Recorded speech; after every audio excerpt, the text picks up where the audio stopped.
नमस्कार मित्रों, RVIS PCS classes में आप सभी का हार्दिक स्वागत है। आज हम संविधान विषय के बहुत महत्वपूर्ण टॉपिक पर चर्चा करेंगे। यह महत्वपूर्ण टॉपिक है भारत के संविधान में जो प्रस्तावना दी गई है उसमें कुछ मुख्य शब्द प्रयोग किए गए हैं। उन मुख्य शब्दों का अर्थ यहाँ बताया जाएगा, जैसे संप्रभु राज्य हो गया, पंथ निरपेक्षता हो गई, गणतंत्र, राजनीतिक न्याय, आर्थिक न्याय, समाजवाद, इन सब के बारे में बताया जाएगा। इनकी परिभाषा बताई जाएगी, ये चीज है क्या। तो शुरुआत करते हैं संप्रभु राज्य से। संप्रभु राज्य क्या है? संप्रभु राज्य वह राज्य है जो अपने आंतरिक और बाहरी क्रियाकलापों के लिए किसी विदेशी शक्ति के अधीन नहीं है।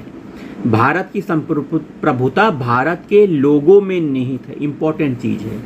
अगर प्रश्न आ गया भारत की संप्रभुता किसमें निहित है, राष्ट्रपति में, संसद में, है ना, या फिर किसी और में, तो भारत के लोगों में निहित है भारत की संप्रभुता। वहीं पंथ निरपेक्ष शब्द आया गया है।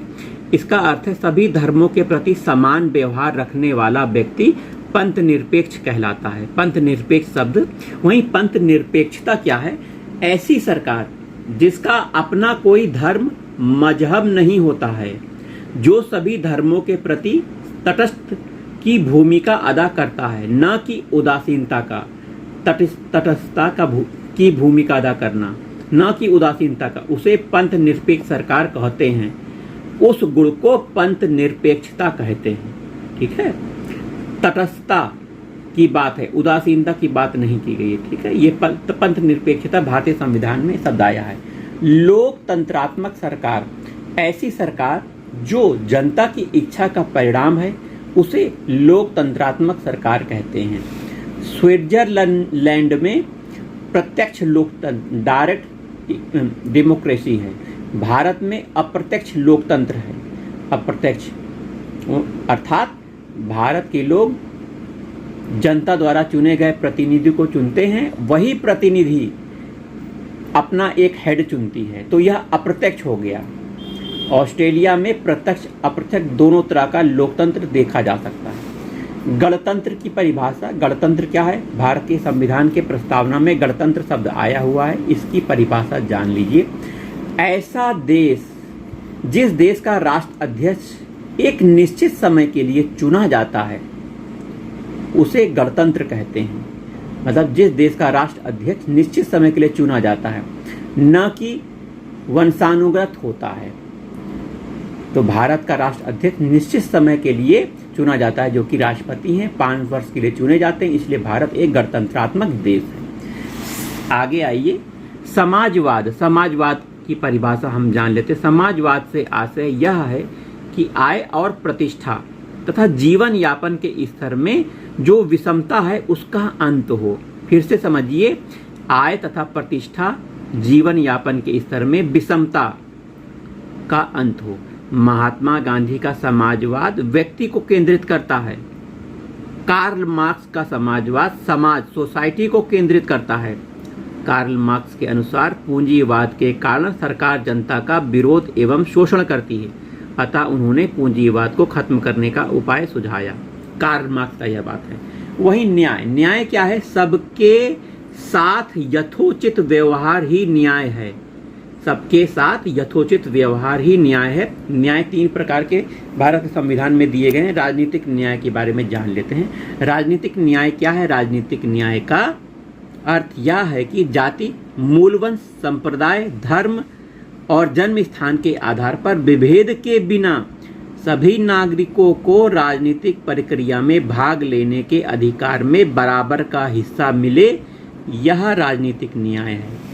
प्रत्येक व्यक्ति के पास एक मत है, प्रत्येक मत का एक महत्व है। यह इंपॉर्टेंट बात है।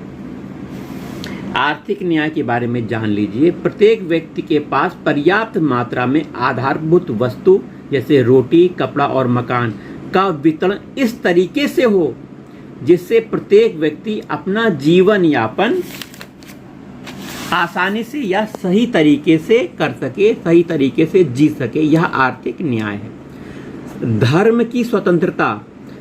धर्म की स्वतंत्रता प्रस्तावना के आधार पर धर्म की स्वतंत्रता केवल भारत के लोगों को दिया गया है।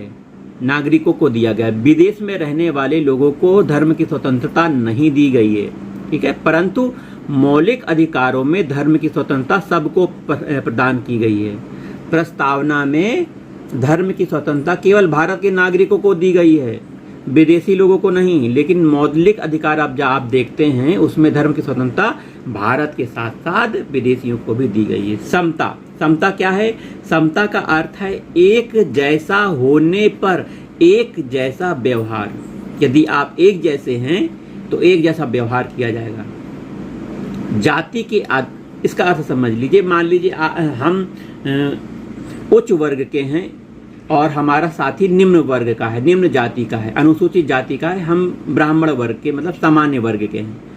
तो जो अनुसूचित जाति का हमारा मित्र है उसके साथ उसकी स्थिति, आर्थिक स्थिति, सामाजिक स्थिति आदि स्थिति को बढ़ाने के लिए, उच्च करने के लिए सरकार उनके लिए विशेष प्रावधान करती है।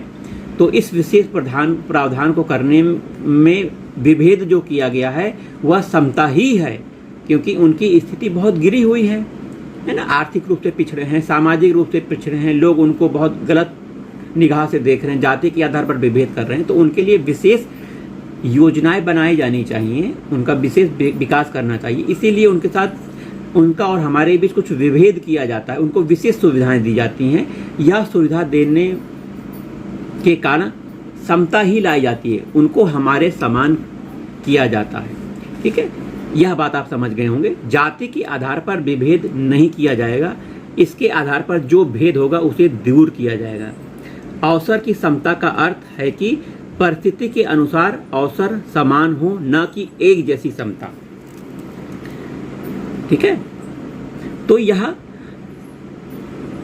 भारत के संविधान में प्रस्तावना है, उसमें कुछ शब्द दिए गए हैं, उसकी हमने अर्थ की व्याख्या करी है। तो यह वीडियो आपको अच्छा लगेगा। चलिए मिलते हैं अगले वीडियो में।